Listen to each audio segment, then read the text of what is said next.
7. Threats. At this point, I knew I had to get away from him, but I was scared. Is he going to take my life if I try to escape?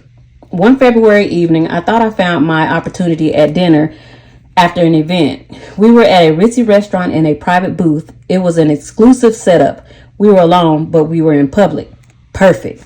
Sean was on the phone talking to an unknown listener as he sat down. His words on that call will be etched into my mind forever.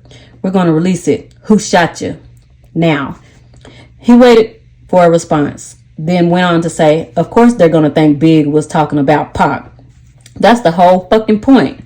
Nobody would give a fuck about a diss track against LL fucking Cool J. Do you know how much money we'll make with this kind of rap beef? Niggas battling after someone really got shot? This may not be the best time for this conversation. Sean was finishing up. We drop that shit tomorrow. He listened into the phone, then responded. There's gonna be blood in the streets. Niggas missed. Pac's alive. Let's capitalize on that shit. When he responds, it's just gonna mean more money. He turned around and looked at me. Spoke back into the phone. I'll call you back. Then hung up and spoke to me. What's wrong? I tried my best to give a fake smile and what I'd heard.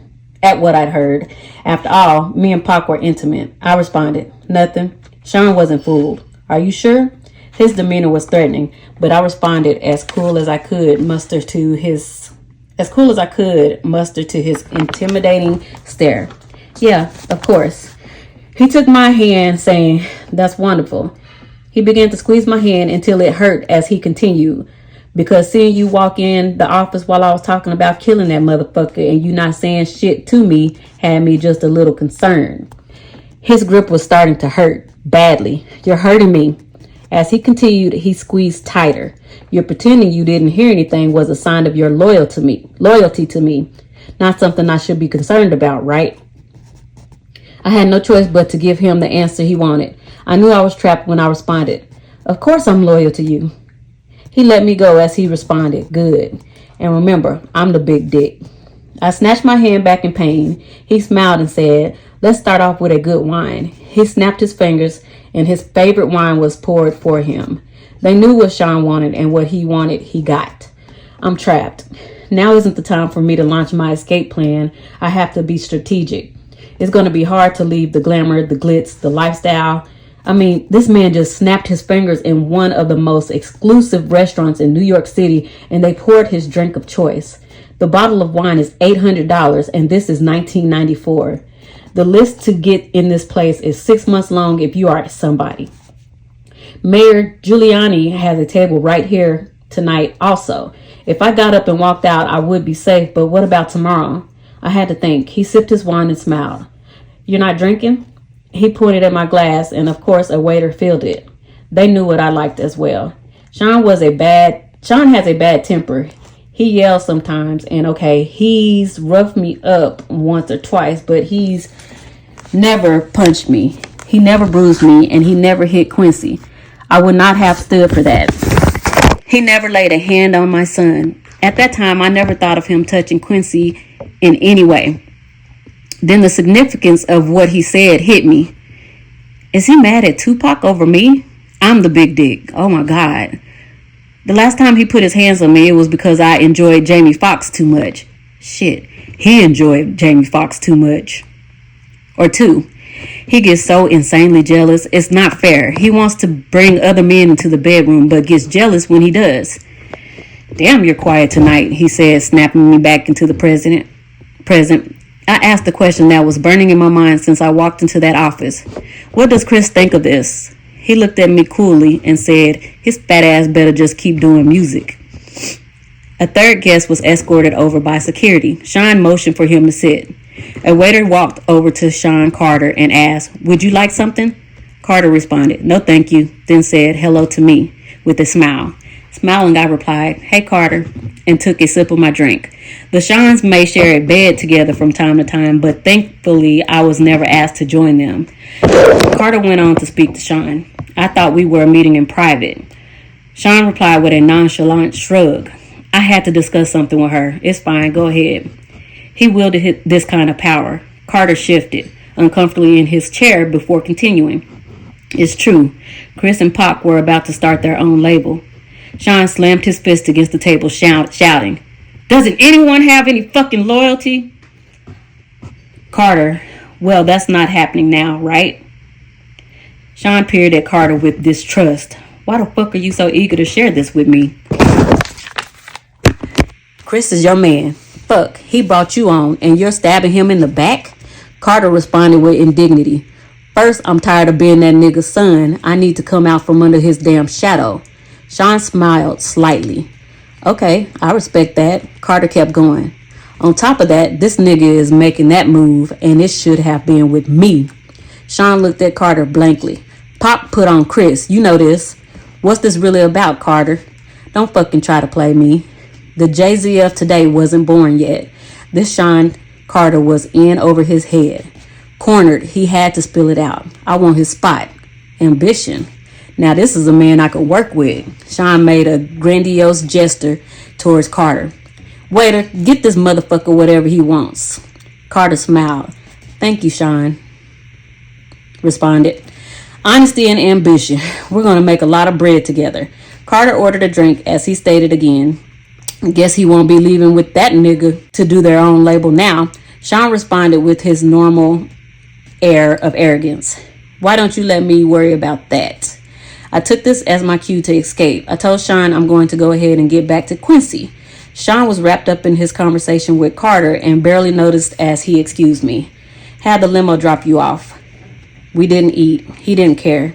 I smiled and kissed him on the cheek. Chapter 8. Kidada. Actress, model, and fashion designer Kidada Jones was Tupac Shakur's fiancée and is the daughter of record producer Quincy Jones and actress Peggy Lipton. Being around other celebrities was just a part of life. Meeting Kidada was just one of those events, and as time went on, we became close. We hung out together, went shopping, and so on. It was about same time I met Kimura. Those were the days, or so I thought. We always had girl talk, and the fact she was dating someone I had previously been with wasn't a source of contention. We didn't get jealous of each other. It was just girl talk stuff. No, I did not become intimate with Kidada. Kimura was too jealous for that. Yes, Kidada knew about Kimura, Sean, and I all being together sexually. Of course she did. We shared that kind of thing. We were open and honest with each other about almost everything. A true friendship, except I couldn't be open and honest about everything. Not anymore. Sean made sure of that. Kidada and Pac were the greatest couple. He was always so cool and yes, sexy. She was so beautiful and fun. Before all the tension and beef, we used to hang out together. It was always dope vibes, but with the Pac shooting and the suspicions surrounding Sean and Jimmy, the vibes between Kidada and I weren't always perfect. Then came that night. Award shows weren't anything new for us at this point. We dolled up as the men groomed. We didn't choose what we wore. A stylist prepared our color palettes. A makeup artist did our makeup, and a hairstylist did our hair. This was just the way of things. We shared the best stylist in the business. Sometimes we would go into the studio for an event to get our measurements taken, but this time Kidada seemed different. I felt like something was wrong, but when I probed her, she wouldn't say anything. Then the day of the event was here.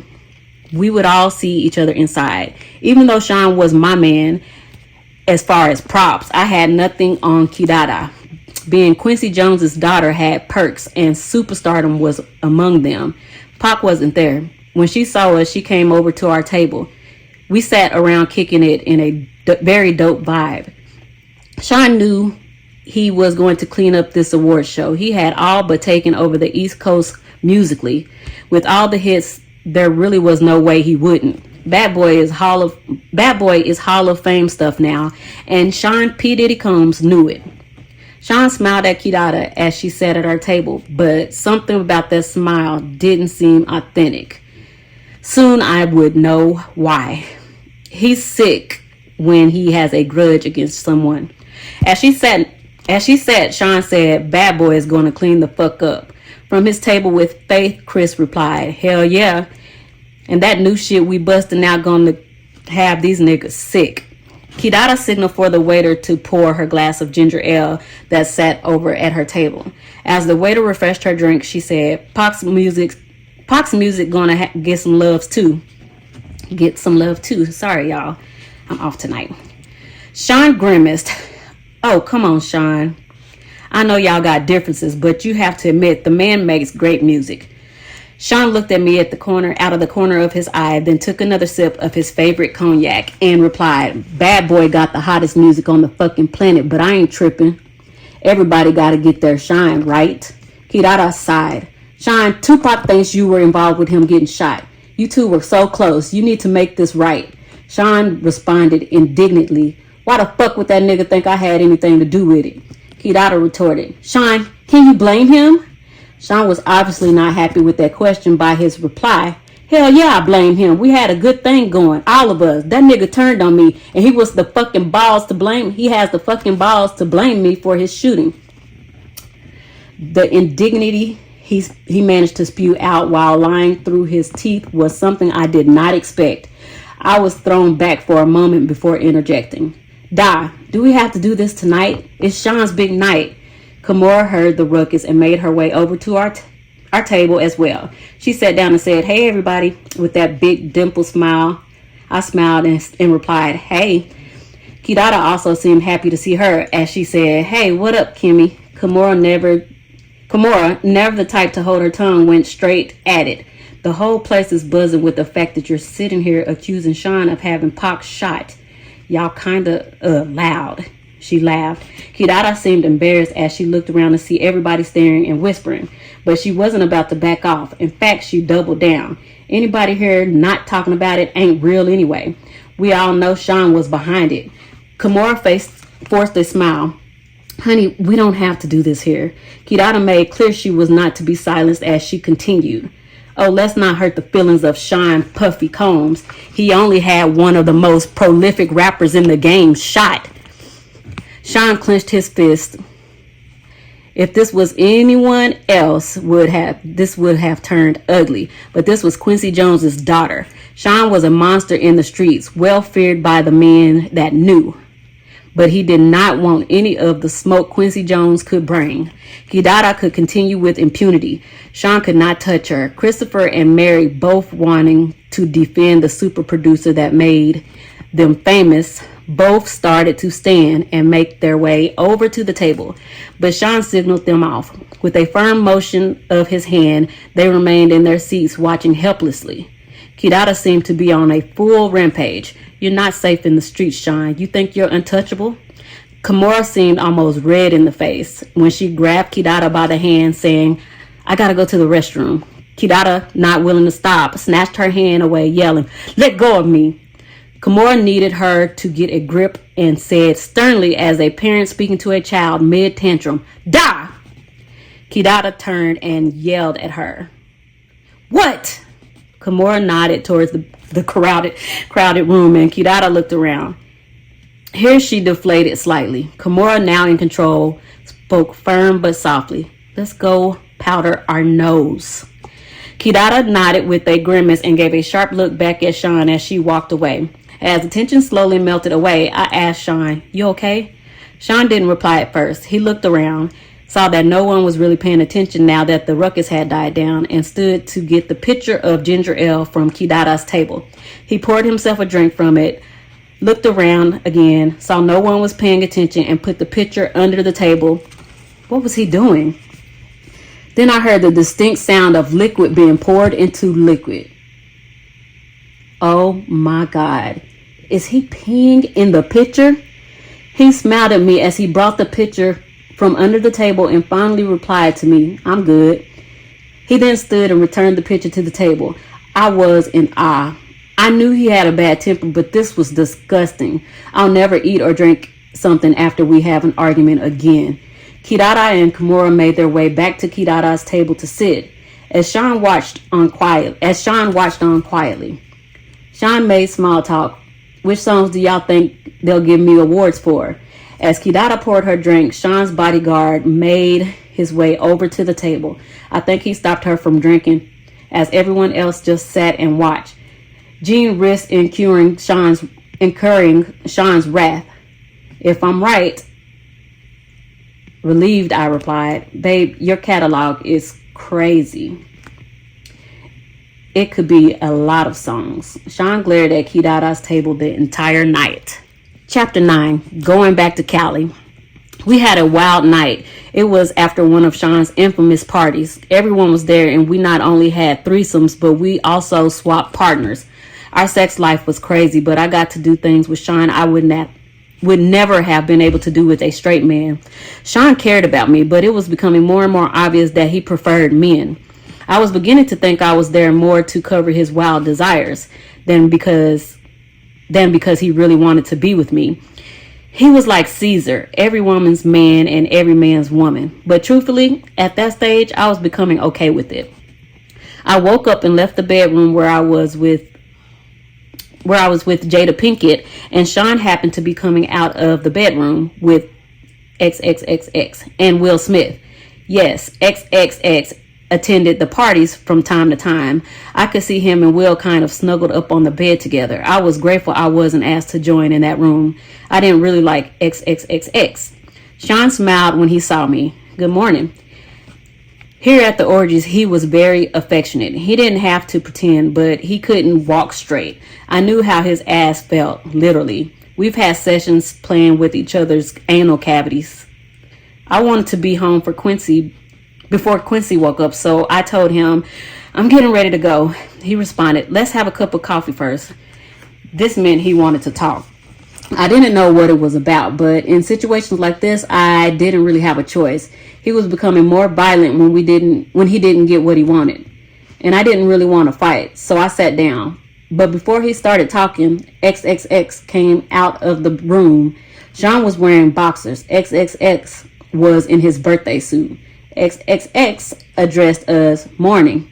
When he turned around in order to close the door, there was a dried cum stain on his back. XXX walked over, pulled a chair out to sit down next to us, and lit up a blunt.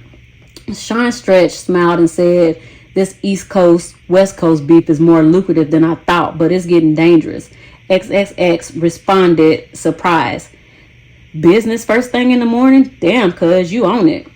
But you know you don't got nothing to worry about. You got it passed, did he? XXX smiled coyly.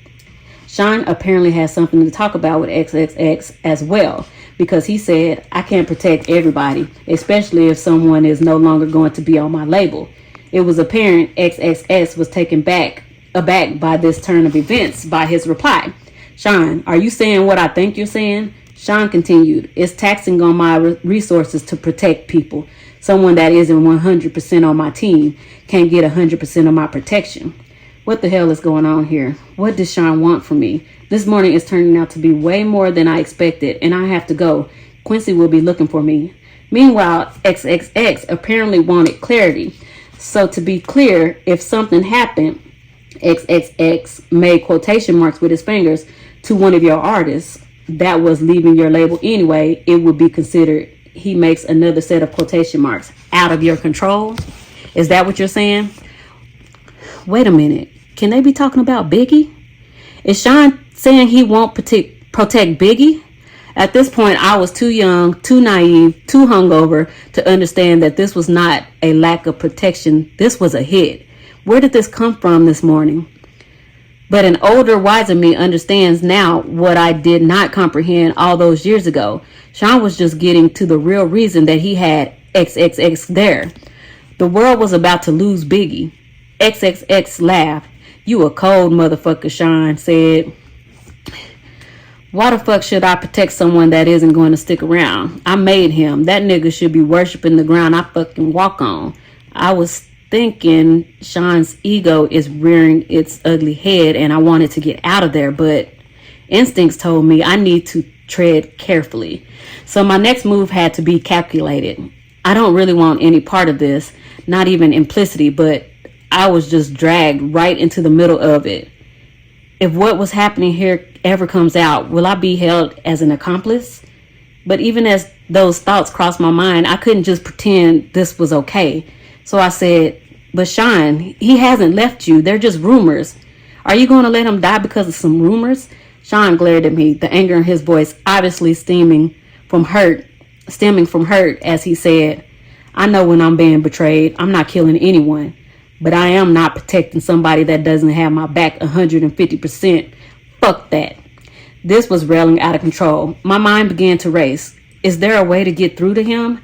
Maybe I could use the finance route. Sean, he's bringing in so much money. You put so much money into cultivating him. Are you going to throw away all that money? That's when he revealed how thought out this meeting really was. If he leaves, he takes all the money I invested into creating him. Sean sighs, but if he can't protect himself and something terrible does happen, then the money I would make off of his death would blow away all the money we made so far. I was perplexed. Sean, he continued, he's worth more to me dead than alive. Sean Combs is a calculated monster. XXX chimes in. I get that, fam. A lot of people out there want Biggie dead too. Without your protection, he doesn't stand a chance in Cali. Biggie is going to die. This is crazy. I dare not say anything else about it. Sean smiles and stands to walk over to a safe behind the picture. There he pulls out a bag marked with XXX's name. He turns to XXX and says, that's why you're worth your weight in gold. You understand me? Here's a little something for you to take care of my people. XXX smiles. Sean, I love you, baby. You know I got your back. Your problems are my problems. I'll make sure to have my people take care of your people. I need to get out of here. This is crazy. I attempted to leave again. Sean, I want to get to Quincy before he wakes up. Sean looked at me, responding, it's getting late. Give him a kiss from me. I'm going to get out of here. Thank God. XXX always with something to say. I'd love to meet the little tyke sometime. Not a chance in hell. Something about this guy creeps me out. I forced a smile. That would be great. I made my exit.